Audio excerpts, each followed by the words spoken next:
General anaesthesia की classification, general anaesthesia जो कि ड्रग्स है उनकी क्लासिफिकेशन देखेंगे। जो जनरल एनेस्थीसिया है it is classified into two categories, that is first one is inhalation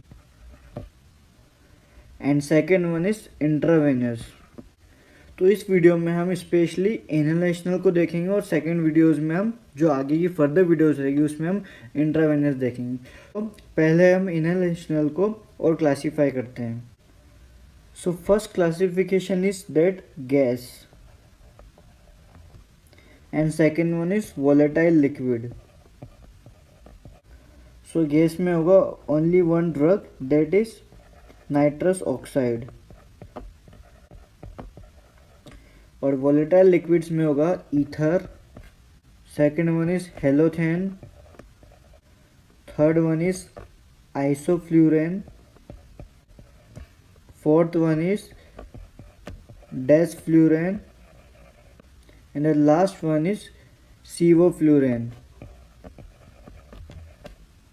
अगर हम इंट्रावेनस में देखते हैं तो इसमें फर्स्ट आएगा फास्ट एक्टिंग ड्रग्स, सेकेंड आएगा slower acting drugs.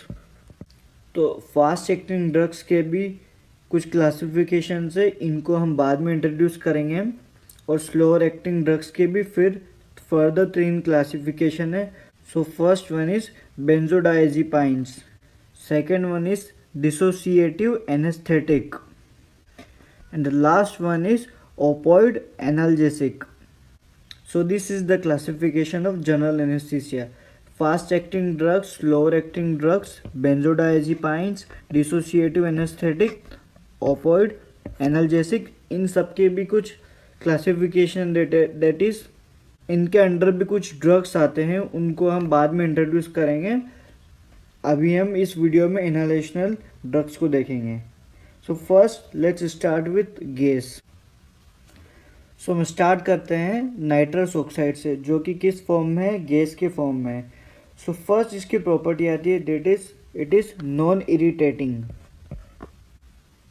So second one is it is heavier than oxygen और एयर।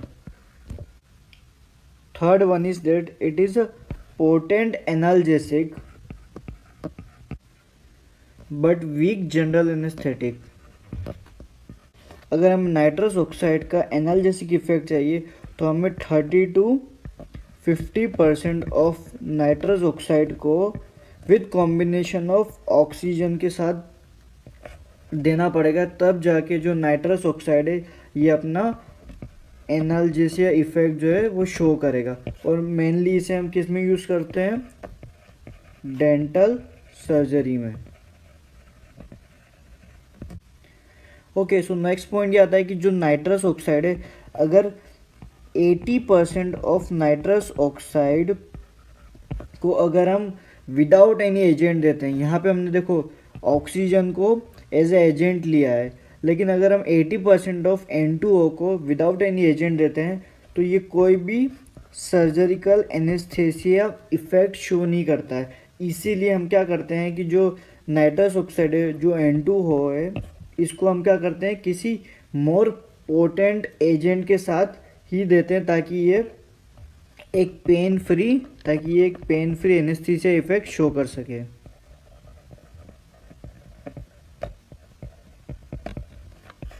और ये जो नाइट्रस ऑक्साइड है, ये जो ब्लड ब्रेन बैरियर है, इसको इजीली क्या कर सकता है, रैपिडली क्रॉस कर सकता है। और ये जो N2O है ये ना पुअरली सॉल्यूबल है हमारे ब्लड और टिश्यूज़ में, तो इसकी वजह से क्या होता है, it is allowed to move very rapidly in and out of the body. So next point ये आता है कि हमारी बॉडी के अंदर कुछ क्लोज कंपार्टमेंट होते हैं, लाइक हो गया थोरैक्स, मे बी साइनसेस। तो क्या होता है कि जब ये N2O वहाँ प्रेजेंट रहता है, वहाँ पे क्या करता है ये इसकी, सो it can increase its volume, ये इसकी वॉल्यूम को इंक्रीज करते हैं, like for example in the thorax, and it can cause pneumothorax. अगर N2O साइनसेस में है तो it can increase pressure in the sinuses. और ऐसा क्यों होता है, क्योंकि ये क्या करता है, हमारी हमें पता है कि हमारी बॉडी स्पेसिस में N2 नाइट्रोजन प्रेजेंट रहता है, तो जितनी तेज़ी से नाइट्रोजन लीव करता है उससे भी कहीं तेज़ी से जो हमारा N2 है ये N2 को रिप्लेस कर देता है, और इसी के वजह से इसका वॉल्यूम इंक्रीज हो जाता है, which can cause pneumothorax and also which can increase the pressure in the sinuses. और जब हमारी बॉडी रिकवरी करने की कोशिश करती है तो क्या होता है कि जो N2O है, इट रिटार्ड ऑक्सीजन अपटेक, तो इसकी वजह से क्या होता है, it can cause diffusion hypoxia. So अगर डिफ्यूजन हाइपोक्सिया से अगर हमें रिकवरी लेनी है तो we will have to administrate significant concentration of inspired oxygen. और ये जो N2O है it does not produce muscle relaxation and it does not depress the respiration. अगर हम N2O को दूसरे एनेस्थेटिक के साथ देते हैं तो कार्डियोवास्कुलर सिस्टम पे या तो कुछ मॉडरेटली इफेक्ट करेगा या फिर कोई इफेक्ट शो नहीं करेगा। जो N2O है it is least hepatotoxic, therefore it is very safest, and it also does not affect brain or does not show any effect on kidney also। अगर हम इसके क्लिनिकल यूजेस की बात करें तो it is use in dental surgery, obstetrics. Obstetrics क्या होता है, it is a branch which deals with the pregnancy, child birth और पोस्टपार्टम पीरियड। और लास्ट वन क्लिनिकल यूज़ क्या है, post operative physiotherapy. So inhalational में हमारा नेक्स्ट ड्रग की कैटेगरी है that is volatile liquid. Volatile liquid में हम सबसे पहले देखते हैं halothane. So let's begin with halothane. Halothane को देखने में हम सबसे पहले इसका देखेंगे थेरेपेटिक यूज़, फिर देखेंगे फार्माकोकाइनेटिक्स और फिर देखेंगे इसके एडवर्स इफेक्ट्स। तो सबसे पहले हम स्टार्ट करते हैं थेरेपेटिक यूज़ से। सो थेरेपेटिक यूजेस देखने से पहले मैं हेलोथेन का स्ट्रक्चर बताना चाहूँगा। तो इसको मॉलिक्यूलर स्ट्रक्चर फॉर्म में हम कैसे लिख सकते हैं, आप देख सकते हैं यहाँ पे ये कंपाउंड हेलोजिनेटेड है, इसको लेके हम आगे बात करेंगे। बस याद रखना कि जो हेलोथेन है वो हेलोजिनेटेड है। हेलोजन क्या क्या है यहाँ पे, Br हेलोजन है और Cl हेलोजन है। सो अब यूजेस की बात करते हैं। फर्स्ट वन क्या है कि जो हेलोथेन है इट इज़ पोटेंट एनेस्थेटिक, यानी कि पावरफुल एनेस्थेटिक है but weak analgesic, and it is administered with N2O, opioids or local anesthesia. It is also a potent bronchodilator. It relaxes both skeletal and uterine muscles. So जैसे कि हम देख सकते हैं कि it relaxes uterine muscles. That's why it can also be used in obstetric field. And halothane is not hepatotoxic in pediatric patient. So last therapeutic use is that it have pleasant odor. So it makes suitable for inhalation in children. So these were the therapeutic uses of the halothane. Now we will be looking the pharmacokinetics. So इसमें first point आता है कि MSE, that is minimal alveolar concentration is 0.75%. That is हम देख सकते हैं कि बहुत लो है। So MSE का लो वैल्यू का मतलब it is more potent, means lower the value of MSE the drug will be more potent. Pharmacokinetics में अगर हम मेटाबॉलिज्म देखते हैं तो 20% is metabolized in the liver by oxidation and normally it is excreted in the form of trifluoroacetic acid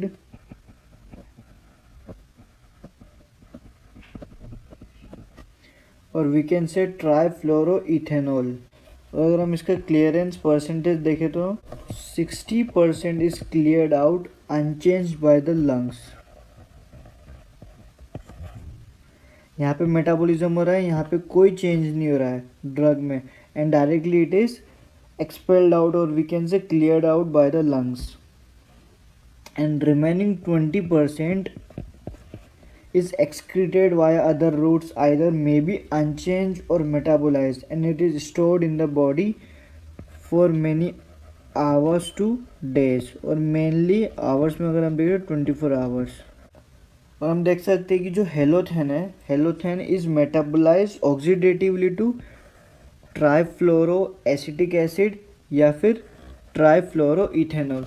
तो ये trifluoro acetic acid या फिर ट्राइफ्लोरो इथेनॉल ये सब क्या है, हाइड्रोकार्बन्स है। सो दीज आर हाइड्रोकार्बन्स, और we can say tissue toxic hydrocarbons, यानी कि टिश्यू के लिए एक टॉक्सिक है।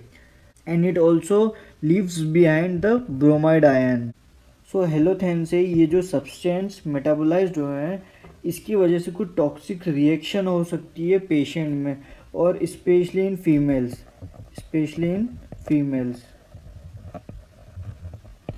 और जो रिएक्शन हो सकती है, reaction which begins with fever, anorexia, nausea and also vomiting, and patient may exhibit signs of hepatitis। लेकिन ये जो टॉक्सिक रिएक्शन है ये बहुत लो इंसिडेंस से होती है, like 1 in 10,000 individuals, and yes 50% of affected patient में die due to hepatic necrosis.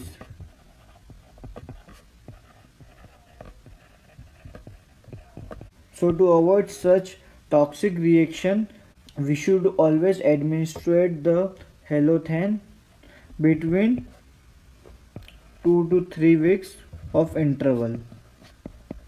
First cycle अगर हमने दे दी तो सेकेंड साइकिल जो हमें देनी है हेलोथेन की वो 2 से 3 वीक के बाद ही एडमिनिस्ट्रेट करना है, otherwise this reaction can take place. तो जैसे कि मैंने आपको इसके स्ट्रक्चर में बताया था कि इसके स्ट्रक्चर में क्या है, हेलोजन है, Br एंड Cl। सो जितने भी हेलोजिनेटेड इनहेलेशन एनेस्थेटिक्स होते हैं ना, ये सब दे कॉज हेपेटाइटिस। लेकिन जितने इंसिडेंट्स होते हैं हेलोथेन से उन सब से कम होते हैं दूसरे हेलोजिनेटेड इनहेलेशन पे। लाइक फॉर एग्जांपल जो आइसोफ्लूरेन है उससे भी ये टॉक्सिक रिएक्शंस हो सकती है, लेकिन इसका इंसिडेंस आइसोफ्लोरिन का जो इंसिडेंस वो हेलोथेन से भी कम है, लाइक 1 in 5 lakh इंडिविजुअल। सो हम देखते हैं इसके एडवर्स इफेक्ट। तो फर्स्ट में आएगा cardiac effect and second one is malignant hyperthermia. तो इसमें हम देखते हैं कार्डिक इफेक्ट क्या होता है। कार्डिक इफेक्ट में क्या शो करेगा, first one is it will show vagomimetic effect which means that mimicking the action of efferent fibers of vagus nerve। Second one is bradycardia which can cause cardiac arrhythmias। So first कि malignant hyperthermia क्या होता है। malignant hyperthermia ये होता है it is a life threatening syndrome which is characterized by muscle rigidity,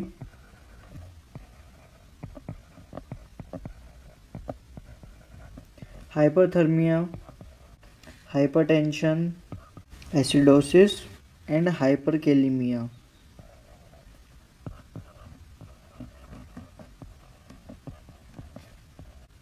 और कोई susceptible patient है मैलिग्नेंट हाइपरथर्मिया का, अगर हमें लगता है कि इसे मैलिग्नेंट हाइपरथर्मिया है, तो अगर हमें थोड़ा सा भी हेलोजिनेटेड हाइड्रोकार्बन एनेस्थीसिया दिया या फिर any type of neuromuscular blocking agent दिया, लाइक फॉर एग्जांपल सक्सिनाइलकोलिन,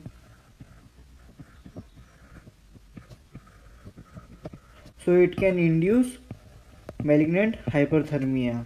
सो जो हेलोजिनेटेड हाइड्रोकार्बन एनेस्थीसिया या फिर succinylcholine that is the neuromuscular blocking agent, they can induce a drastic and uncontrolled increase in skeletal muscle oxidation metabolism,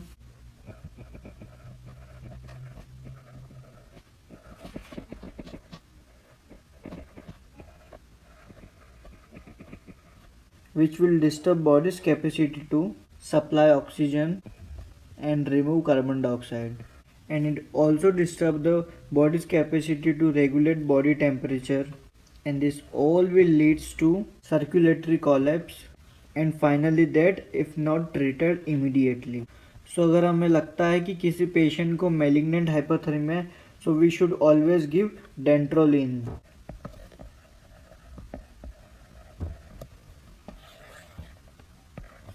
सो यहाँ पे हमारे adverse effect खत्म होते हैं। अब मैं आपको कुछ